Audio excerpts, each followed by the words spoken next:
I'm going to do everything I can to get back on track. Big Ben had been playing well after missing most of last season with an elbow injury, but has thrown 3 interceptions in the past 2 losses after only throwing 3 total in the previous 11 games. So something's going on there. Good thing for us, though, James Harrison is still with us. He obviously played in Pittsburgh for years. So can the Steelers turn this thing around? I think the Steelers can turn this around. What they need to do, first and foremost, is they need to stop turning the ball over as an offense. After that, you got to catch the ball. When you get the ball in your hands, just catch the ball. I think they're number 1 in drops. And then you have to run the ball. Over the course of the last 2 games, 34 yards a game, which is dead last in the league. When you add the drops, you get the points. That's only 16 points a game, 275 yards a game, and 28% on third downs over the course of the last 2 games. So the offense has to step it up. Like Ben said, it has to start. It has to start with him because he's the person that has the ball in his hand the most. And him, saying what he said, I know Ben. That's motivation to him. So now they're going to go out there and they're going to say, Ben's, he's washed up, he's used up. He's going to see that, and that's going to motivate him to get better. And then you're going to have the people that's going to say, you know what, he's not washed up, he's great. He's going to see that too, and that's going to motivate him too. I've been around Ben long enough to know how he worked this. It's going to work out. But they need to get back to running the ball, catch the ball, and the offense will be okay. The defense is going to do what the defense do. When I look at the Steelers, and for the longest time, and people were, man, you just saying that, you're a hater. You play with the Ravens, so you hate the Steelers. But when I looked at them closely, I saw a flawed team. I saw a team, James, that could never run the football. They make no commitment to run the football. Yeah, they get 100 yards here or there with Connor, and they can average over 100 when Connor James Conner missed time with COVID. And Snell, he's more of a change of pace than an every down back. But when you go your last 8 games and you average 59 yards of rushing per game and you average 3 yards a carry per game, you're not going to win. They're asking Ben. Ben has thrown the ball 47 times on average the last 5 games. When you throw that many passes, and really none of them are down the field, they're all nickel and dime stuff. At some point in time, it catches up with you. I agree with you, James. They drop too many passes. If I'm Ben, I need to have a conversation with every last one of you, because Eric Ebron and Deontay Johnson and Jude, all you got, bruh, y'all killing me. Y'all killing my completion percentage, my QBR, my quarterback rating, whatever goes along with quarterback and throwing the ball, y'all are killing me. Can you just hold on to the ball? But when you don't make the commitment to run the football, and this is not your mom and pop Steelers. The days of Franco and the Buzz and Rocket Fly running the football, James, that's not y'all anymore. Y'all throw the football with Big Ben. You still play defense, but you can't keep losing your best players. Bud Dupree going out, hurt. Devin Bush going out, hurt. And then you lost Bush's backup. He's gone out. Spillane. And Joe Hayden missed the last game with a concussion. You can't, I don't care, next man up. That sounds good in theory, but there's a reason that man was down, because the guy that was in front of him was better. And you can't keep going next man up, because you're going to run out of good men to put up. So the Steelers were a flawed team for the longest time. I thought, watching them play, I thought they should be more 7-4 as opposed to 11-2, Skip, when they were 11-0 at the point in time. But this is not an accident. This is more who they are, James. And they got their hands full. The Colts is not an easy victory. And the Browns, for the longest time, they've heard the Steelers say, y'all little bruh, we big bruh. They want to change that. So that sounds Everybody want to change something. That's not going to happen, though. Yeah, that is. That's a lot of hate. That's still going back to the time when, he was getting bopped around over there in Baltimore. And all that, Yep. So I hear you. They can't run it. They can't catch it. But I don't care what you say. I'm with James on this. They can turn it around because they can play defense. I got you. They lost a really, he's a terrific player, Bud Dupree. Yeah. And listen, Devin Bush was rising into one of the top linebackers in the league. But they're still, after all that, they're still #1 in points allowed. Okay? They're #1 in sacks. And they're tied for first in takeaways. Okay, those will work. Yes. Right? So I believe they can turn it around just because of what we talked about Baltimore has in the locker room. They do have tradition. Yes. James knows that tradition as well as anybody.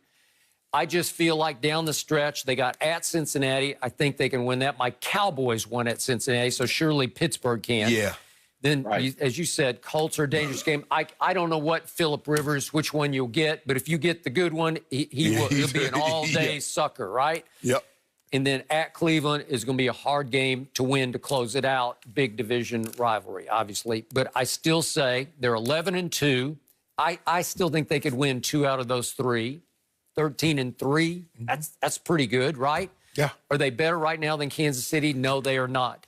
And it boils down to they're going to go as far as Ben will carry them. Well, I like what James is saying, because when I watch Ben, I can't even recognize him anymore because it's like he's got no arm strength left. I don't know if it's from the surgery or what, but he just Surgery and age. flips it. But I mean, the age doesn't take away your arm strength. I mean, Brady's still got a big arm, but it's like he just flips it. He just flicks it. Is that all he's got? Yeah, that's right. But Skip, he did have elbow surgery. I know. That's what I'm saying. Right. Yeah. You're working on tendons and all that, Yep. and that's something that, I agree. really, I don't think you can strengthen too much, especially as you get older over time. I think it's a situation where, I think Ben knows he only has, a few more years left. And, he's trying to do the best he can with it. And right now, with them having him throwing the ball almost 50 times a game, it's not, it's not contributing to helping it. And, when you can't run the ball, you got to do the little dink and dunk passes that's run alternative plays. So, they're going to have to, change up some things that they're doing on the offense and fix the things that they're not doing right. And, I think they can get back to winning games and get back to, how they were playing before. Because like you said, they have a defense that is, ranked 1 or 2 in, almost every category. Yep. So James, go one other direction with us. Before road games, Juju Smith-Schuster has made a new habit of making a video while dancing on the opponent's, the home team's logo in the middle of the field. And it was reported that Josh Allen made that a big part of his pregame pep talk to his team in Buffalo the other night before that game.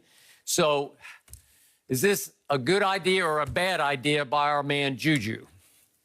For me, even going back to, all the way to the Cowher era, it was always do not give them bulletin board material.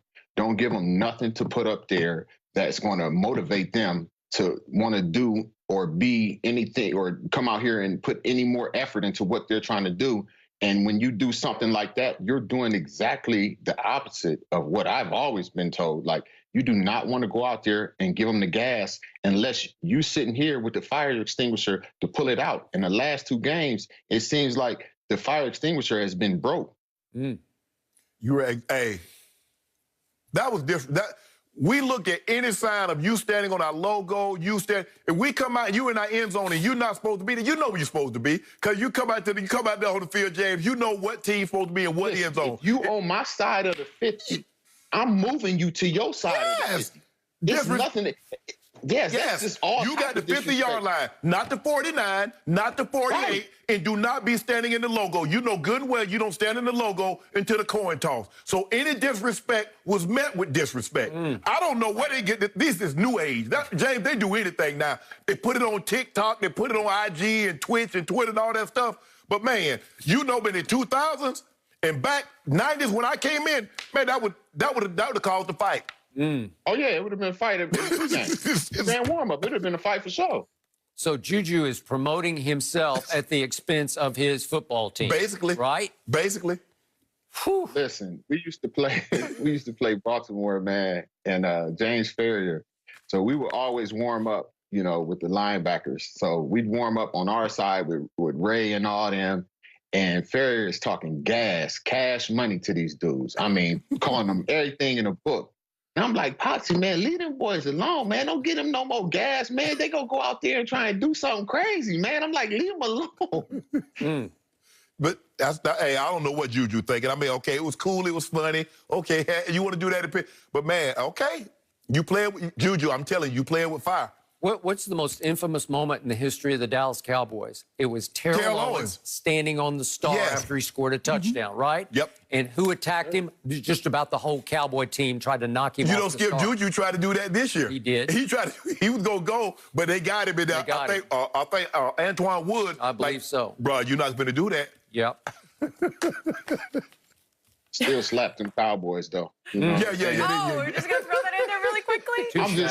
I'm just saying right now, you know, the Cowboys, you know, it's like that's a toss-up. You know what I'm saying? That's the toss-up right now. Yeah, that's appropriate, James. I feel like you had to mention it while you were here. We are so glad to have you back with us, and we will check in with you very soon. Have a good rest of your day. Coming up for us, next on Undisputed, Lamar and Baker, well, they put on a show last night, but which QB will wind up having a better career? Skip and Shannon break it down next.